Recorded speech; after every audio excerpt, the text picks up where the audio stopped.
PSG beats Atletico Madrid 4-0 and wins on a very dramatic game of football. And honestly speaking, if you are watching this game as a neutral without supporting any team, you would easily start supporting Atletico Madrid in as much as they have lost. Because out of so many instances that happened on this game, incidences that took place on the game, most of which went against Atletico Madrid.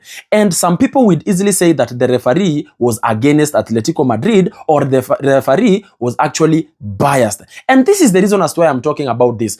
8 yellow cards were given on this game, and out of the 8 yellow cards, 6 of which went to Atletico Madrid, 2 went to PSG, and 1 red card for Atletico Madrid. Some of the offenses that happened on this game were not even bookable offenses, were offenses that you just won a player and that's it, because some of which were just too soft for them to have gotten that yellow card. Look, Lenglet got the second yellow card on a very, very complicated situation where the goalkeeper of Atletico Madrid was trying to pass the ball, and then the PSG player, I think was Due, blocked the ball. Ordinarily, that is supposed to be a foul for Atletico Madrid. But in this case, the referee decided, you know what? This is actually not a foul, but it was a good play of football. Anyway, it depends on how you view it. Some people will say it was a 50-50. Some people will say it was against Atletico. Some people will say it was against the PSG on that incident that happened with the goalkeeper. This game, Atletico Madrid scored a goal and VAR called for, a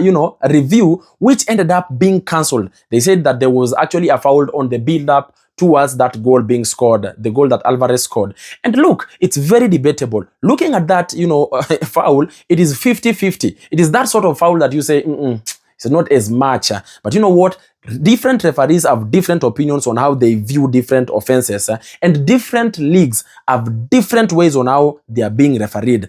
Anyway, this is that game of football that everybody thought was going to be as competitive, very enjoyable to watch, but instead it has ended up leaving more questions than answers. In fact, it has left football fans to just have discussions whether this was a fair game of football or an unfair game of football. Very complicated. Anyway, ladies and gentlemen, talk to me on the comment section there. Do you think this game was fair or unfair?